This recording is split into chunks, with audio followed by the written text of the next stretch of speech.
Consume noticias de CNN que de cualquier otra fuente.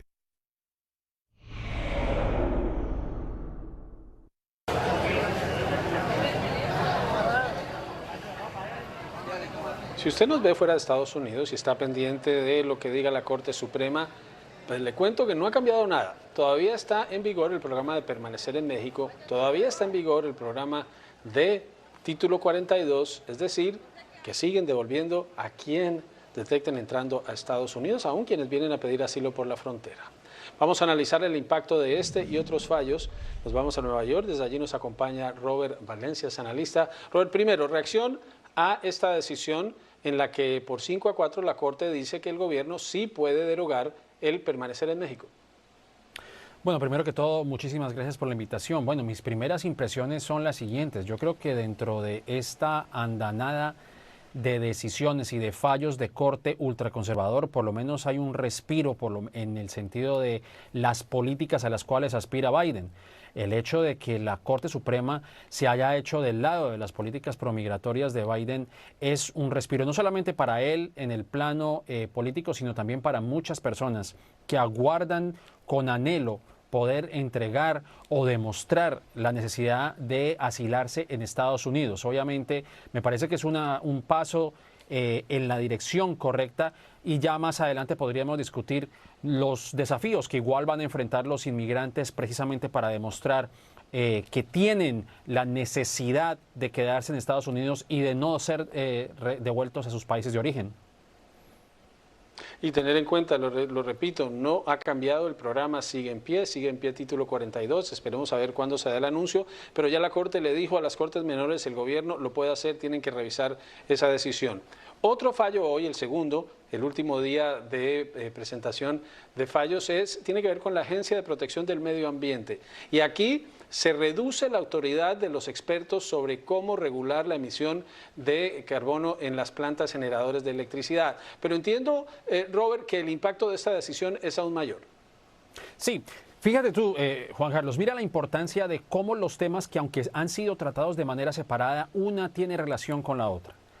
La razón principal o una de las razones principales por las que muchos inmigrantes desde Centroamérica, Suramérica, a otras partes del mundo llegan a Estados Unidos a solicitar asilo es porque en sus países lamentablemente no tienen un sustento alimentario. Guatemala, por ejemplo, está pasando por un momento de hambruna muy difícil, por lo cual muchas personas han emigrado de ese país hacia Estados Unidos y hemos visto la tragedia en San Antonio, donde algunos de sus ciudadanos son de origen guatemalteco.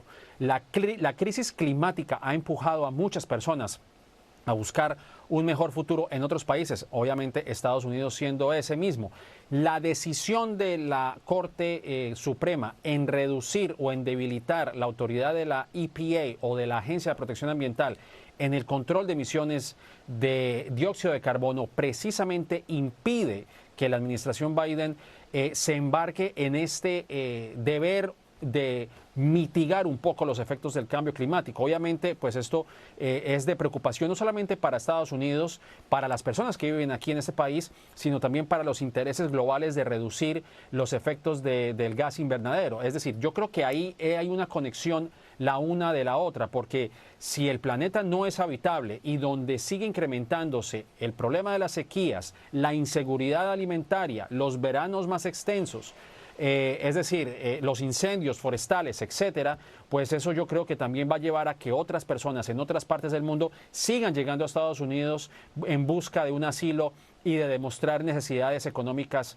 que no pueden encontrar en sus países. Y está diciendo la Corte que la autoridad de la agencia depende del Congreso, no de los expertos de la agencia, pero este tipo de decisión podría proyectarse a otros ámbitos del gobierno.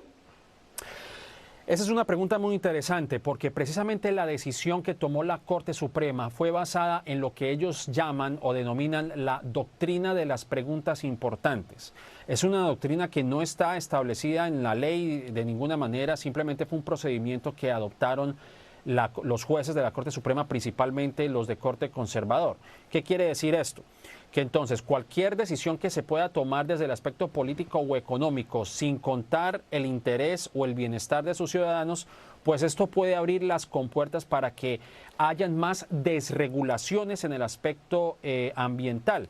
Lo ocurrido el día de hoy obviamente beneficia a aquellas personas o aquellas industrias que explotan el carbón como un método de energía que realmente es un método anticuado. Ya existe la tecnología solar, otro tipo de energía limpia que puede mitigar los efectos de emisiones de efectos contaminantes. Ahora, con lo visto el día de hoy, pues yo creo que eso también sienta un mal precedente porque podemos ver retrocesos, por ejemplo, en la ley del agua limpia, en la ley del aire limpio, en el control de la emisión de mercurio y otros efectos de otros elementos peligrosos que salen de las refinerías de petróleo en áreas del Golfo de México, por ejemplo.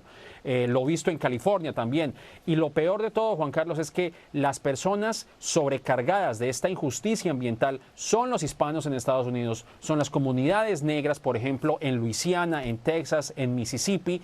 Así que yo creo que los efectos de esta decisión pues van a ser devastadores. Ahora, lo que tiene que hacer el Congreso y el presidente Biden es sentarse, analizar qué poderes tanto de la parte legislativa como de la parte ejecutiva pueden hacer para proteger a los ciudadanos de estas industrias contaminantes. Hay un proyecto de ley que se está tratando de impulsar, que es la Ley de Reconciliación Presupuestal, la cual precisamente tiene cláusulas que protegen a esos ciudadanos que viven cerca de plantas eléctricas que emanan precisamente dióxido de carbono, que ahora, pues obviamente, con esa decisión, la EPA no lo va a poder controlar de una manera completa.